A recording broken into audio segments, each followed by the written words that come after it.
They violated his rights, illegally searched his car, and now the Second Amendment Foundation is going to make them pay.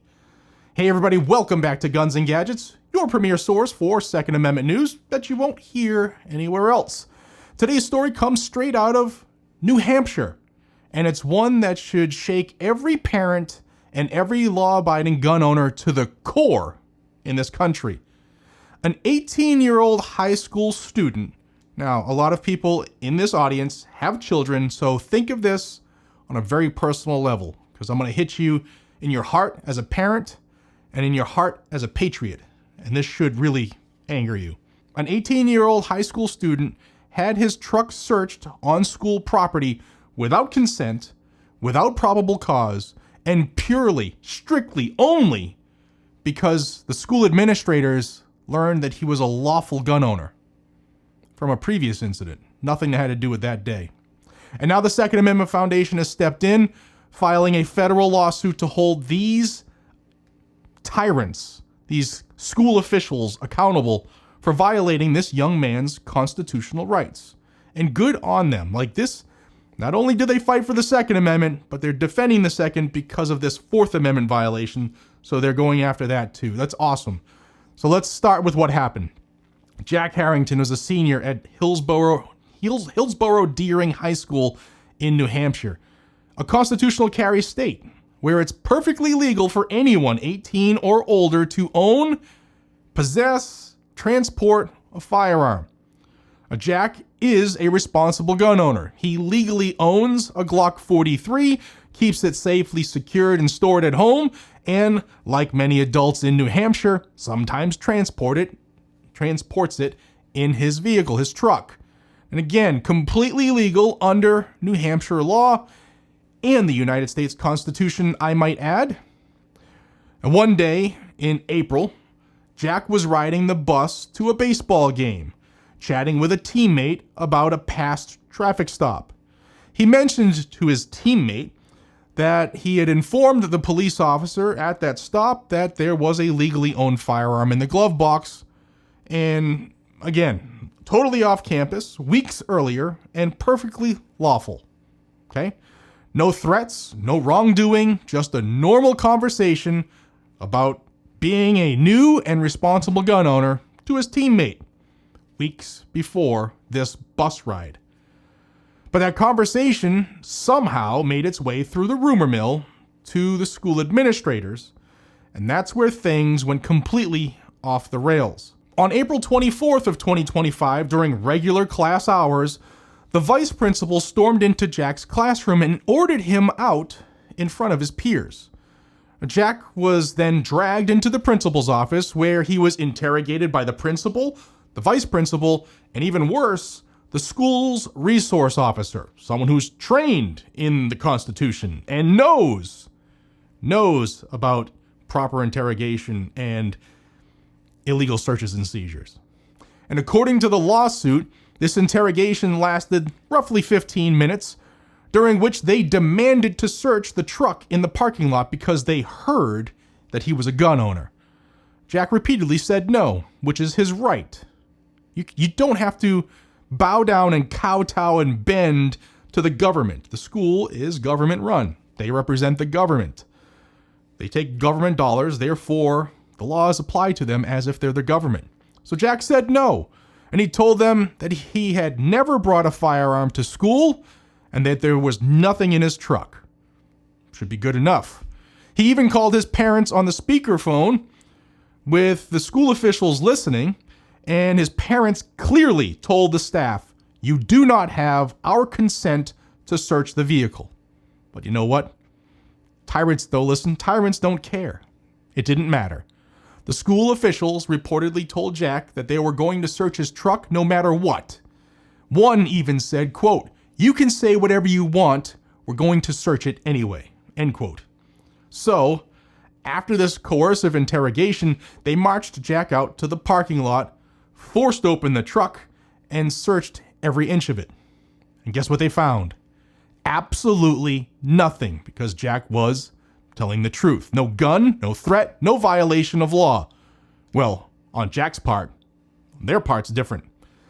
Just a teenager who had followed the law, respected gun safety, and got punished for it. Now here's where it gets even worse. After the incident, Jack's father sent the superintendent a formal letter demanding answers. And instead of apologizing, the superintendent doubled down, claiming that there wasn't actually a search. She tried to redefine the entire event as a simple view of the inside of the truck. She literally wrote that administrators just viewed the glove box and that this was not a Fourth Amendment search. Folks, that's gaslighting. This superintendent, you can tell they've never been called out and they've never been held responsible for their actions. They absolutely violated his Fourth Amendment here. Absolutely. And if you demand that a student open his vehicle, physically go through it, and examine the contents, that's not a view, that's a search. And the Constitution does not stop applying to anything at the edge of a high school parking lot. Your rights don't end at dotted lines on maps or parking lots. This case is a textbook example of why the Fourth Amendment exists. The right of the people to be secure in their places, persons, houses, papers, effects against unreasonable searches and seizures shall not be violated, folks. That's why we have it. No probable cause, no warrant, not even reasonable suspicion. The officials acted purely because Jack was a gun owner. That's it. And as the lawsuit puts it, the school presented Jack with evidence that he had followed the law, then used that evidence to suggest that he might break it. Think about that. They didn't accuse him of breaking the law, they punished him for obeying it. And that's the definition of an unconstitutional overreach, an unreasonable search or seizure. But now the Second Amendment Foundation is representing Jack in federal court. Now, Second Amendment Foundation is one of the nation's leading legal organizations defending our right to keep and bear arms, and they're filing this lawsuit under 42 U.S.C. 1983, which is a law that allows citizens to sue the government officials for violating constitutional rights. Support those that support you. You can support Second Amendment Foundation by scanning the QR code. I don't know where I'm going to put it. It'll be here, or the link down below. I don't get anything out of it, but you get to support and join the Second Amendment Foundation. Now, the suit names the superintendent, the principal, the vice principal, and the school resource officer, all of whom participated in or authorized the illegal search. Now, the school resource officer should have known that they were violating the Fourth Amendment. Check that. They willingly violated Jack's Fourth Amendment, and they deserve, at the very least, to lose their job. The very least.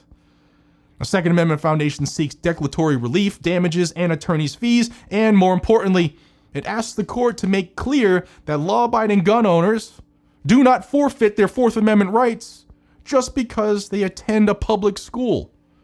This isn't just about one kid in New Hampshire. This matters to everyone, every parent in this country, every young adult in this country.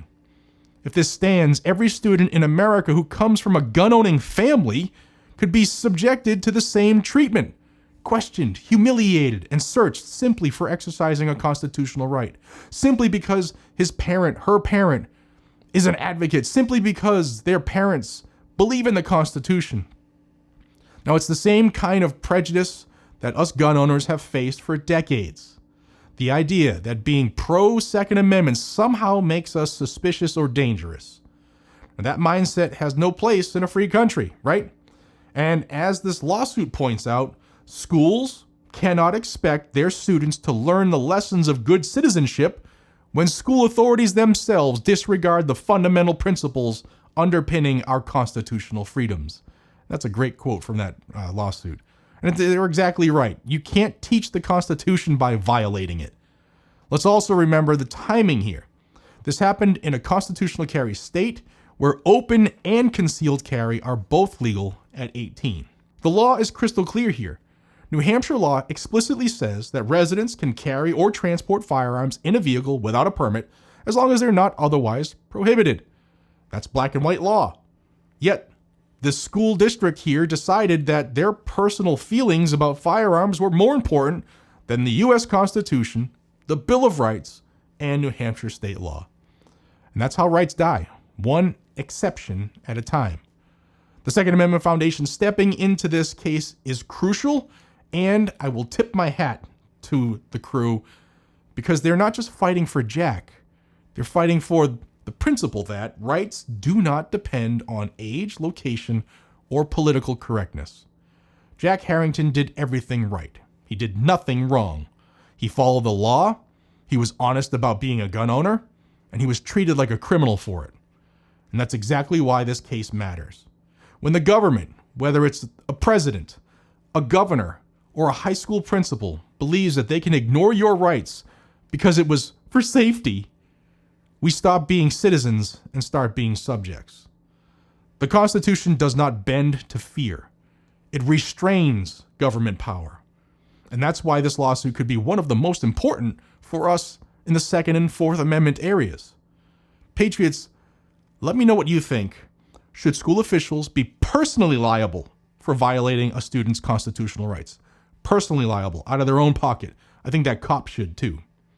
Now drop your thoughts in the comments below. Share this video to get the word out. Please help this channel by getting the word out. And if you want to support people fighting for your rights every single day, check out Second Amendment Foundation at the link below or this QR code. Again, maybe it's on the other shoulder this time.